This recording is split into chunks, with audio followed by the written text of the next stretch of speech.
your host, Christene Marie, and tonight's conversation is actually selected by someone in our community. They were asking just why is heartbreak so hard and how do you get over somebody? And I thought it was actually a very appropriate conversation because it's something that for me I had never ever experienced until I was in the throes of it. No conversations really took place until I was kind of in dire need for the answer. And so whether you're in the process of, I guess, needing this conversation or just wanting to participate in advance of it, um, or maybe you've already had heartbreak, maybe you've actually been through hell and back and you've got some real truth and perspective to share. And so I'm excited that you're here, regardless of what category you fall into. And it's interesting. I I had only ever dated one person, and then married them. And I think for so many of us, it doesn't all those love songs, all about loss, all about brokenness, it doesn't really make a whole lot of sense until we actually go through it, until we're actually in that really, really dark night of the soul in so many ways. And here's what's so interesting. Just because we go through a heartbreak, it doesn't mean that we actually allow ourselves to be broken open. I was on a podcast today and we were talking about how you really can go through so much pain but not allow brokenness to do its work. And the work of brokenness is to break open and allow us to see the truth of what's inside. But if we're not allowing ourselves to actually, it's like falling apart. If we don't allow ourselves to be broken open and allow ourselves to fall apart, we don't actually get to see what's inside. And so there's something around looking within, pulling back the curtain, pulling back the veil, hiding us that from access to those dark parts of our hearts or dark parts of our souls that maybe we otherwise would have never seen, apart from this breaking open, apart from falling apart and allowing ourselves to really be completely raw and exposed. And in allowing ourselves to be exposed, we get to come to know ourselves in a whole new way.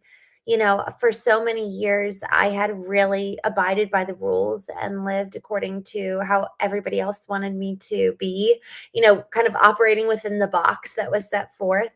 And what's funny is that I had actually achieved success until then. I had been receiving love and been receiving the success in terms of connection that I had wanted to from my family, from the church environment that I was raised in, from the school. There was perks in operating in the box. There was perks of looking and sounding like everybody else. And so I never learned to push back and never learned to kind of push the boundaries and ask the hard questions. It was just easier to operate within the confines of the structure that was set forth. And I was successful in it, and everybody who followed the rules was successful. And success for me meant connection with other people. And so I had never really experienced that by pushing the boundaries or by asking the hard questions, there's a different kind of success that is within that space, which is to actually come to know the truth. And not always, we don't always have to push the boundaries to get to know the truth. However, there is something around asking the hard questions to begin with. And so, because connection was the goal, and I knew that my one way of seeking connection was to, stay within this carefully curated box. When I started sensing that something wasn't right in my previous marriage, I never really pushed too hard. I kind of pushed a little bit, but then when I got met with, I guess you could say, resistance, I just threw my hands up and I was like, no problem, we're good. And I never pushed the line, even though internally I knew something was wrong. And so effectively, I allowed intuition to die. I allowed for myself and that inner quiet voice to really be silenced for the sake of connection. And so what ends up happening is when we choose someone else and choose connection with other people, we sacrifice ourself on the altar of connection. And that's what's so devastating when we slowly start to quiet our internal voice. We really actually lose connection with it. So, in the pursuit of connection of other people, we lose connection with ourselves. And so, then when we experience this time of heartbreak, it's not like we have a safe place to land internally because we've been betraying ourselves along the way. We've been abandoning our own self for the sake of relationship with them. And so, in this question of how do you recover from heartbreak, so much of the recovery process is actually recovering our relationship with our own self to begin with, because we abandoned it however long ago in the past for the sake of this relationship. And not always, you can go through heartbreak and still have a relationship with yourself, but how much better, how much safer of a place to land when you have not abandoned yourself along the way. And then you've got the tenderness that you can receive from within you rather than outsourcing care. Because if you've been outsourcing your worth, then when your heart's broken and you questioning your worth to begin with, you still are looking externally. You're just looking for a different source. It's like when you've got your electrical socket and you get unplugged from the person who was having you plugged in for so long, where you were getting your love, you were getting your worth, you were getting your energy from that person. And then they're like, oh, we're done. And you're like, okay, where do I plug this in? And you're searching and searching for somewhere else to plug in to. Which socket can I put this into? Rather than being self-sourced and recognizing, you know what? I actually am really hurt by that, and I do have heartbreak, but I actually can be internally sourced. I don't need to plug myself into somebody else to garner my value in life. So, before we keep going, I'm just going to go ahead and check in with the chat. Good evening, everybody. Happy Friday. I'm so glad to see you all. Ogie Love, thank you for coming. Troy Boy, maybe next time. Newbie Boone, thanks for coming on here. Karthik, thank you for coming on. Good to see you. Felipeo, hello. Lamba, hello from Austria, Vienna. I've been to Austria and it's so beautiful. Vienna's stunning. I actually need to go back. I feel like I didn't do Vienna well, but it was just so pristine and so beautiful. Ogie, no, I am not AI. Karthik, tonight, I'm sorry, Casey Schaefer says, excuse me, what's the topic? We're talking about recovering from heartbreak. Someone in the knowing community asked for us to talk about this, and so this is the topic for tonight. Hello from England. Hello, thank you for joining. JD, hello. Leonardo. I stopped talking for 1 second. There we go. Bronwyn, we're doing this. He says, why are we doing this? We're talking about this because, frankly, this is probably one of the most important conversations at the moment of brokenness, is so often the catalyst for so much growth. It's like the story of the phoenix rising. The phoenix has to get to the ashes in order for it to rise from there. And it's like the same transformation of the caterpillar to the butterfly. If we don't allow ourselves to enter the cocoon, and I never knew this, but a caterpillar in the cocoon completely dissolves and it smells horrible. It's like it dies, like truly, truly, it goes through death. The cocoon is the place of transformation, and it also is the grave of the caterpillar. And on the other side, yes, it's a beautiful butterfly, but man, is so much death along the way. And it's in one sense it's devastating. The caterpillar is completely gone. It's completely dead. And so the question is for you and me in this moment of heartbreak, are we going to allow ourselves to be able to have whatever needs to die for the purpose of coming out completely changed and better than ever before? But the death process is painful. So in saying, why are we talking about this? This is why, is because these are the moments that are so important in our lives, and they warrant us looking in the mirror and talking about them. Frankly, I never had anyone talk to me about heartbreak before. And so when I went through it for the first time, it was agonizing. It truly, truly was. It felt like death. No one talks about grieving the living. They talk about grieving the dead. And I had done that. My sister lost her husband. And then when I lost mine because he left, not because he chose to leave, whereas my sister's husband, my brother-in-law, he would have done anything to stay. And so it's this interesting time where we encounter brokenness, and the question is, do we have what it takes? Do we know the right tools? My sister didn't know how to encounter grief, of that kind of death. I didn't know how to encounter grief with this kind of death.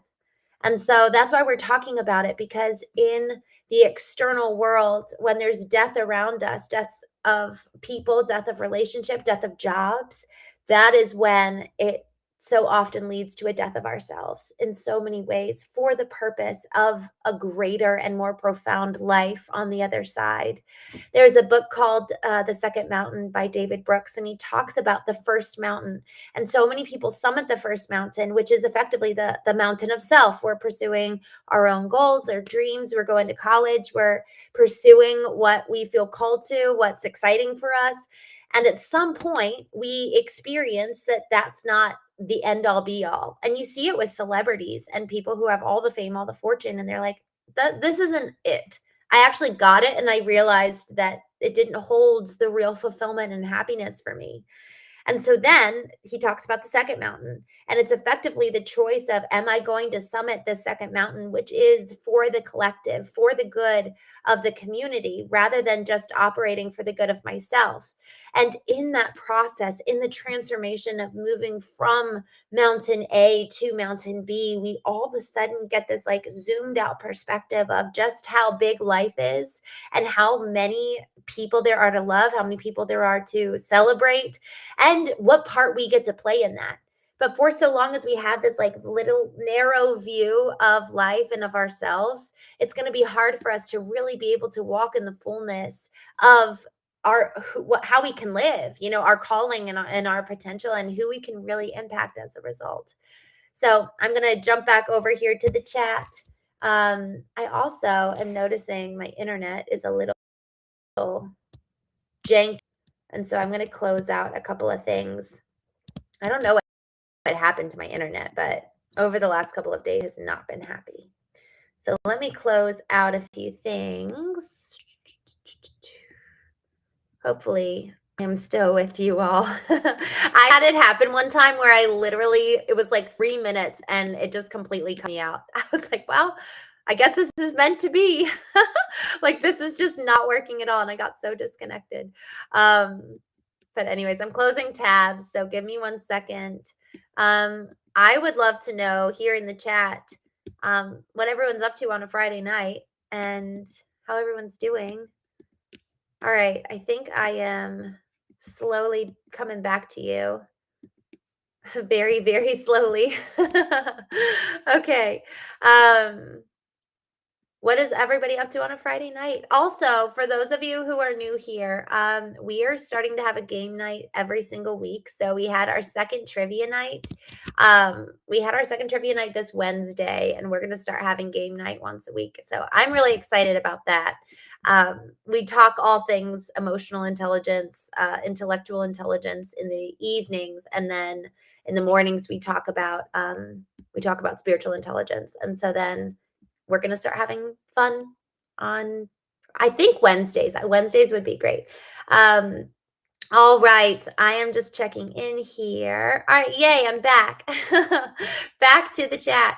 All right. Just checking in. Hello. Punani. Good to see you. Jay Chris, good to see you. Brian, I'm so glad you're back. Benny Thomas, Michael Grimes. Y'all, I'd love to know what you're up to tonight. Happy Friday. Tell me what you're up to in the chat, and we're going to go back to this topic. How do you recover from heartbreak? So one of the most formative things that I guess I did throughout my heartbreak, I really disconnected and disengaged from the external world. And in one sense, that sounds weird, because it's like, well, you need love and you need people and you're lonely and you're so sad. But y'all, I had been so addicted to loving other people and being connected to other people, and I did. There was kind of an addiction because I had never experienced life apart from this constant stimulus of everybody around me. And so I really needed to be able to exist in isolation and put this thing down and really be in the quiet and solitude of my own soul. Like, who am I? And asking those hard questions, because one of the things that's so interesting is like, do have I done the work to be able to be okay with myself when I am alone and when I am not with other people in community and in connection with them?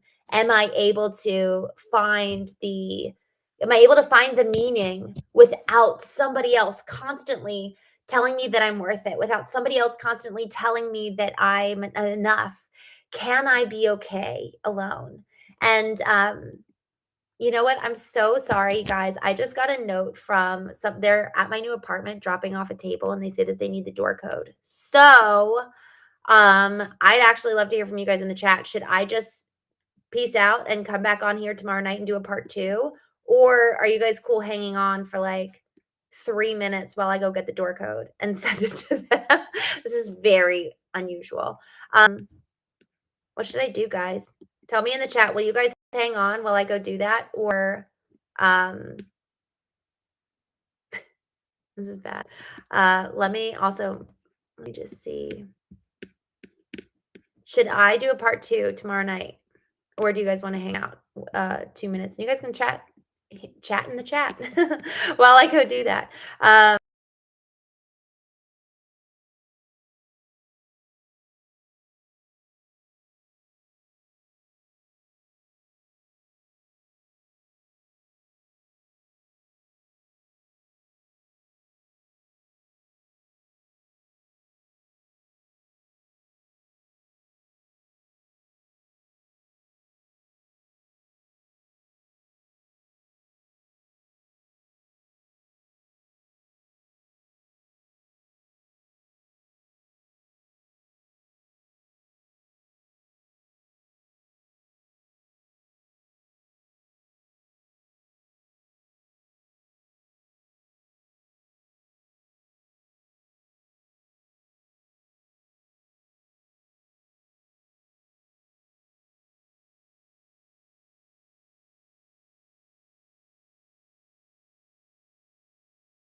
You need to open a new account, and I think that they're just trying to get me to open a new account with them because that helps their commission, but I decided to do it. Okay.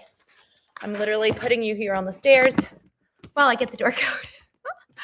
All right. Here's my resident information. 1721. That is the code. Hashtag 1721.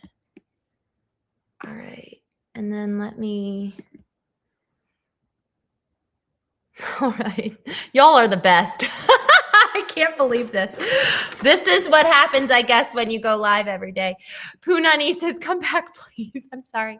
I hear nothing but loneliness. Oh, no. Can you guys not hear? Oh, my gosh, Qasim, you're amazing. We got it. Oh, my gosh, you're wonderful. Darling just joined the live and says we're all good. Oh, my gosh, you're amazing. Okay. All right, y'all, we're back in business. That's so funny. You know, it was so funny. I was actually going to cook with you guys tonight. And I was like, I'm going to like live my life with everybody. and I decided not to.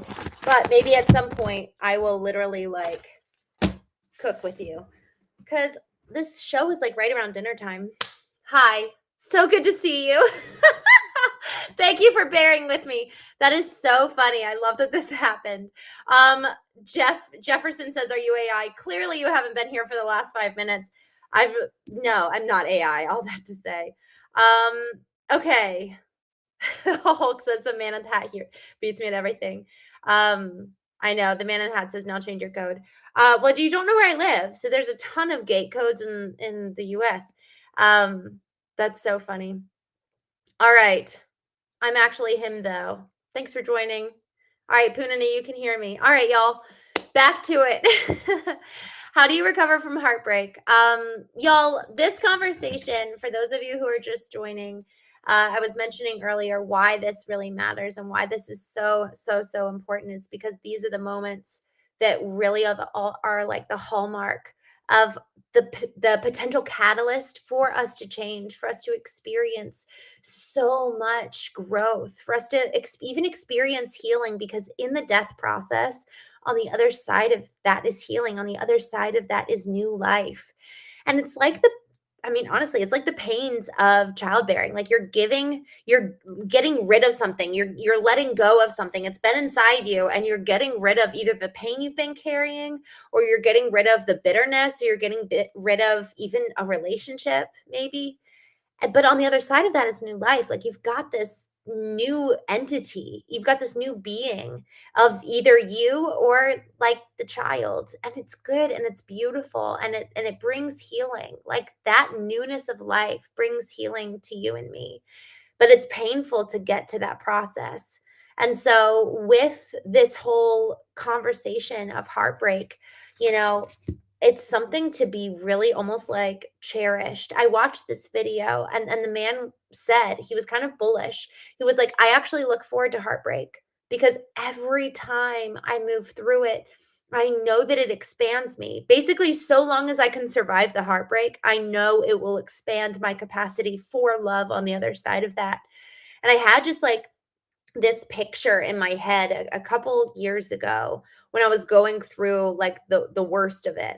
And I just pictured like almost like a pickaxe and a shovel like scooping out the insides of me, just like how deep it went. It was like the pain just went on and deeper and it went on and on. But in that process, I could tell things were getting scooped out. Things that had been there for so many years, like the facade was coming down, all the false pretense that I didn't even know was there. I think that's a big part of it is we don't even know. We don't even realize what needs to go until the mirror's held up for us and we're like, "Oh, that's in there." And in that process, we come to see the truth. It's like flipping on the light switch, but then we have to take action as a result of it. So, how do you recover from heartbreak? Honestly, I'd love to hear y'all's feedback on this. Like for those of you, I've been through one. Um, yeah, Michael Grimes says heartbreak is death if you don't get away from it. Wow, interesting. Face says, "I've never." I think you're saying I've never had it. Um, I do wonder, for those of you who have experienced heartbreak, I'd love to know from you what has been really formative for you in your journey towards healing, in your journey towards um, not even just healing, but really changing, like really growing, truly altering even like parts of who you are, because on the other side of this heartbreak is this amazing opportunity to rise and become the phoenix in so many ways. So I'd love to know what was really, really meaningful for you, a practice, a habit, even a decision that you guys made during that time. So I would love to hear from you if you've got kind of like a story to share, a practice for me that was really helpful. I actually had my puppy at the time and I would take him on daily walks and I would not listen to music. I would not listen to music and I would just leave my phone. And that was really the first time I cultivated being, like being in nature, being alone with my thoughts, and I had never experienced that before. But in that process, in the quiet and the solitude, I began to hear from that inner voice for the first time and kind of like having it come back. Um, I'm just looking here at the chat. Um, Also, sorry, my internet is so terrible. I don't know what's happening, but it looks like my camera just turned off. I don't know if it did, but I'll just keep going. Um, just looking through here. All right. All right. So, what are practices you all have implemented in your own healing journey, and what worked? What did you like? What was really meaningful for you? Jay Lucas says, "Stay positive." Mm. Viking Lloyd, broken bones mend, heartbreak is forever. I'm curious, I wonder if maybe there is that heartbreak, but I've found healing. So I'm curious for you, is there